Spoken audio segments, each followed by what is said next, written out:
కదా ఒంటరి మహిళ ఇది మామూలుగా అయితే పింఛన్ అప్పుడు కేసీఆర్ ఇచ్చిన పింఛనే వస్తుంది మాకు.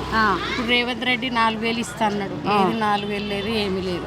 ఇల్లు అన్నారు, ఇల్లు లేదు, ఏమీ లేదు. కిరాయిలు కట్టుకొని ఉంటున్నాం 60 ఏళ్ళ నుంచి. మా అమ్మ చచ్చిపోయింది, మా నాన్న మా ఆయన చచ్చిపోయింది, మా అమ్మ చచ్చిపోయింది, అందరు చనిపోయిండ్రు.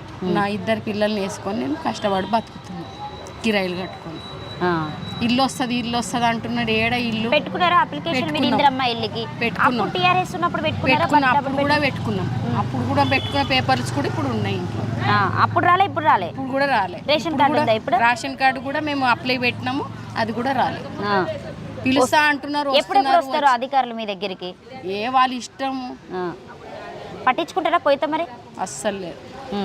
ఫోన్లో ఓట్లు ఉన్నప్పుడే వస్తారా? అంతే, ఓట్లు ఉన్నప్పుడే వస్తాం.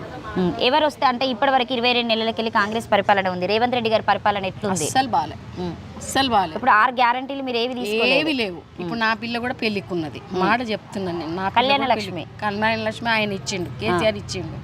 తిన్నాడు అనొద్దు కానీ ఆయన తిన్నాడు, పబ్లిక్ కి పెట్టిండు. ఈయన ఏది లేదు కదా. ఎట్లుండే అంటే అప్పుడు మీ ఎమ్మెల్యే ఉండే కదా మాగంటి గోపీనాథ్ గారు, చనిపోయారు కదా. చేశారు అప్పుడు ఏమైనా ఈ డెవలప్మెంట్స్ అయినా కావచ్చు, వాటర్, రోడ్లు అన్ని మంచిగానే ఉండే. ఇప్పుడు ఎవరు గెలిస్తే మీకు మంచి జరుగుతుంది అనుకుంటున్నారు? మాకు ఎవరు గెలుస్తేనంటేనా మాకంటి గోపీనాథ్ వల్ల భార్య గెలుస్తేనే మంచి. అంటే ఎక్కువ ఇప్పుడు ఆయన చనిపోయిండు కాబట్టి ఆ సునీతారెడ్డి గారికి సానుభూతితో ఎక్కువ ఓట్లు పడతాయి. సానుభూతి ఏం లేదు. సానుభూతి ఖచ్చితంగా గెలుస్తుందా? ఎంత మెజారిటీ? ఏమో చెప్పలేం కానీ గెలుస్తుంది గ్యారంటీ.